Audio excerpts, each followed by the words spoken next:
There will be spoilers for Doom 2016 and Eternal in this video, so if you have not played those still, I recommend you play those and then come back later. Thank you. Also, this is a new video format I am experimenting with, so any feedback would be greatly appreciated.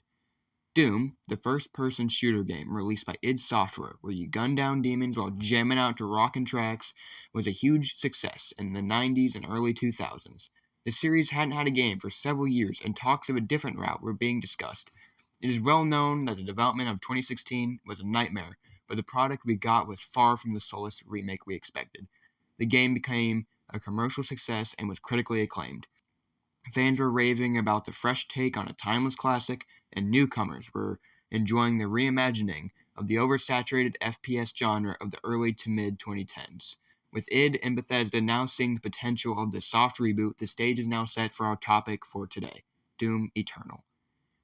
This game blew the hell up. Everyone was talking about it, memes, music, art, cosplays, but was the hype justified?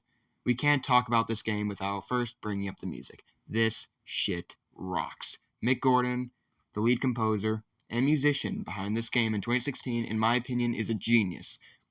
Who would have thought that using chainsaws and lawnmowers in a song would work, but holy hell it does. It flows with the game perfectly. The music almost conveys the bottomless, unfiltered rage of the Doomslayer, and changes based on what you're doing during the gameplay, which is a controversial subject among the community because the gameplay can be overwhelming and can be confusing. There are aspects I like here. The new chainsaw is infinitely better than the 2016 one, and the blood punch is definitely more useful than the standard melee. However, in my opinion, the lack of fall damage almost feels cheap to me. I did not like the impact compensation in 2016, do not get me wrong, but being able to jump from the top of a tower to the top of a demon's head without any repercussions feels odd to me. Sure, from a lore standpoint, it makes sense. The Slayer is an unstoppable machine, but in that case, why do you even take damage in the game at all? The Doom Slayer shouldn't even be touched. He's impenetrable. He can't be touched. He can't be killed.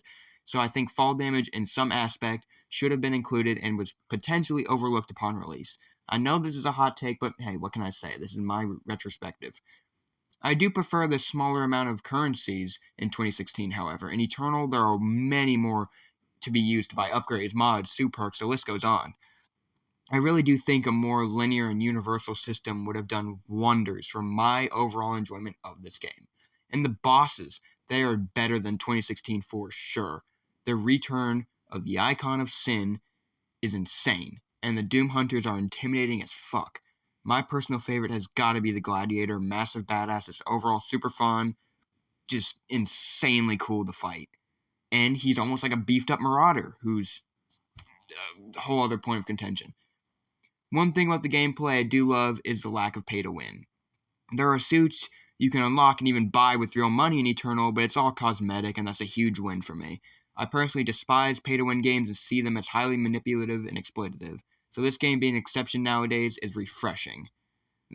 Bringing up the Marauder from earlier, people have their thoughts with him. I personally think he's great. I love the challenge. I think it's really intimidating. I think it's really fun. It provides a thought-provoking battle experience that isn't just run and gun, thoughtless, mind-numbing battles. It's fun. It's intuitive. It's interesting.